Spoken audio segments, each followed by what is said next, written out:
Hello everyone, that's better.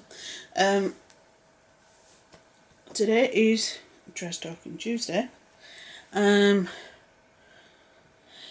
one is one I've wanted to do since this broke last week. And it is about the Forbes and the Verge articles that were done last week on YouTubers, and how it proves that old media doesn't get new media, and that analogue media or conventional media or mainstream media really doesn't understand new media, i.e. YouTube, now, and how they seem to be threatened.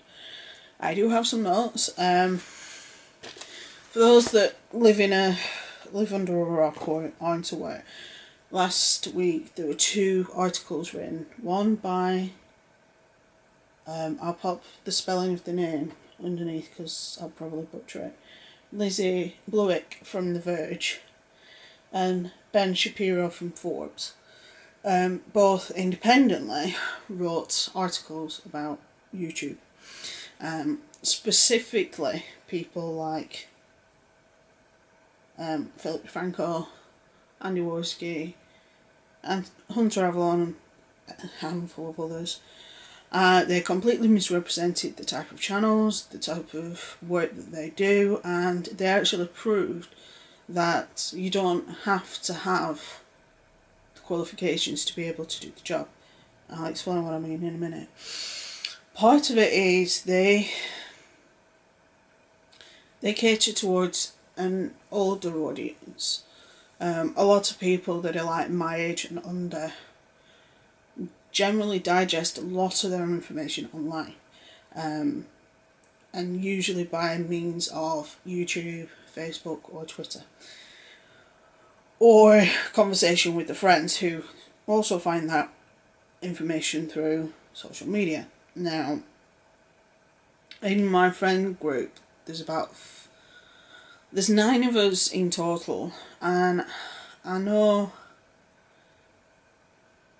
that me and one of the other guys are very well versed on Phil's work. I'm not sure about the rest, but we all have our own little niches, and me and the other guy who is aware of Phil and his work probably spend more time on YouTube as a whole than a lot of the others. So not to generalise, but the others, you know, we all have our own little things that we do, and I probably spend the most time on YouTube, without a doubt. But what it seems to be is a lot of it, I think, on their side, not on the YouTuber side, but on the mainstream media side, is that they're frightened. Because you look at companies, I'll pop Phil's video and I'll also pop Boogie's video up above, and I'll pop the Worski's video up above as well about this topic, because Phil actually gives some statistics, and Phil gets a lot of views. Obviously he's only one guy with one channel. He does one video a day, which is usually between 10 to 20 minutes long. Occasionally you get the extra 20 minutes, but not often. But 9 times out of 10 what will happen is he gets more engagement than the others do, or in comparison he does. So a lot of it is possibility of mainstream media, or I seem to be afraid of new media. And there was the takedown piece last year on PewDiePie, and several other YouTubers at that point. There have been other articles since, and then these two, which is just completely generating a fallacy. Now I'll get into the misrepresentation. They cited that Phil was far-right, I think. I can't remember exactly. Like I say, I'll leave Phil's video up above, but they misrepresented his beliefs, just like they did with the Warskis and just like they did with Hunter Avalons. The Warski video is probably quite in-depth because he explains everything that went into the interview with Ben Shapiro, that they spent an hour, and within that he spent 20 minutes explaining what he does and, you know, how he, his channels and everything, and the way that they do their pieces and how they come to the, you know, the conclusions that they do and so on. And the guy just literally, in that whole 20-minute part of the interview, he literally cited, I take down feminists because the jokes write themselves or something, which is the last thing he said. Completely ignored everything, completely ignored the fact that the Warskis are generally more central than either. Completely misrepresented Phil and what Phil does. Called Phil a drama channel that just highlights internet and YouTube drama. Phil is so far from a drama channel, it's not even funny. Another factor they put in, which to me has no influence in this, is Phil's net worth. If Phil has already created one media company and he's starting to create a second, that proves that he's one hell of a businessman. And he knows what he's doing. He does more research on one video than they do for numerous articles. Because the information that Ben Shapiro put in his article on Phil, and the same with Lizzie, is absolutely horrendously falsified and completely far from the truth. Now, do I agree with everything Phil says? No. Do I agree with everything Andy Warski says? No.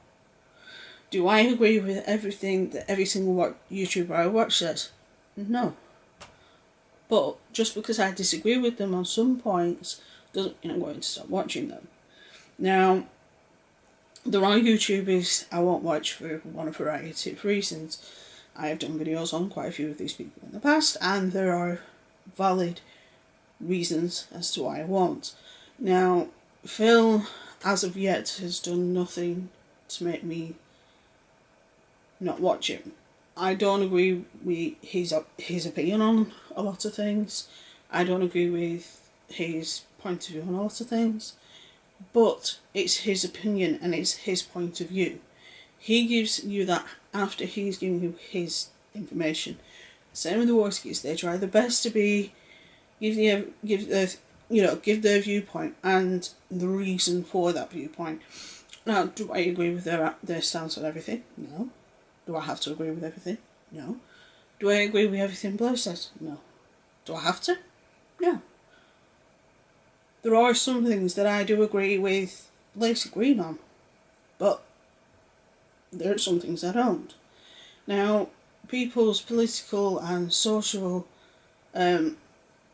leanings aren't always black or white, left or right. You know,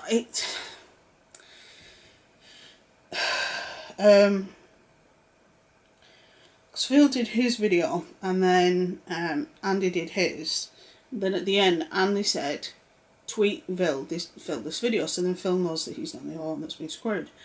So a lot of us tweeted Phil Andy's video, and then the following video, Phil sort of mentioned Andy's video, but without mentioning Andy's name, sort of thing, but most of us knew who he was on about. But the thing is, the fact that they have the goal to say that they are drama channels and that they are tabloids and the tabloids of YouTube couldn't be far from the truth. Really couldn't be far from the truth. At the end of the day, they're entitled to their opinion. They're entitled to do the videos they want to do. Phil wants to do a news programme.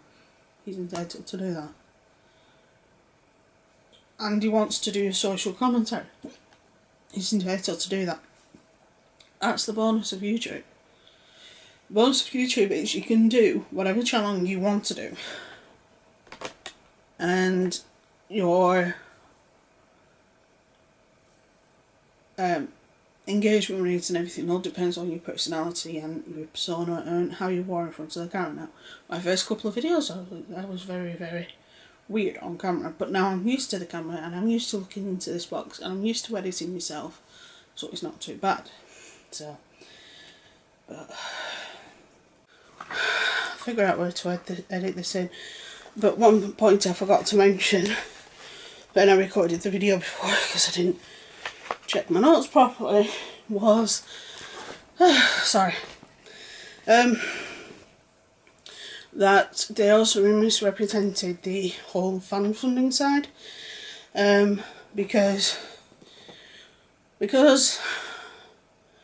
especially the Worskies and Phil, because they do what could be classed as controversial topics, and it's like news, so they mention tragedies like Manchester and things like that.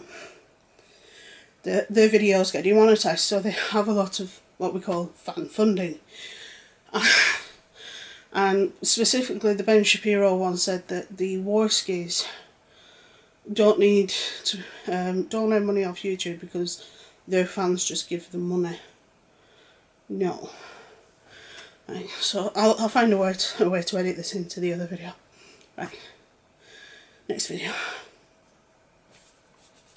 It makes me laugh how mainstream media seem to be trying the best to take down YouTube and specific YouTubers, and they just keep failing at every turn because the amount of outrage that's happened because of these pieces has been unreal, especially here on the YouTube community.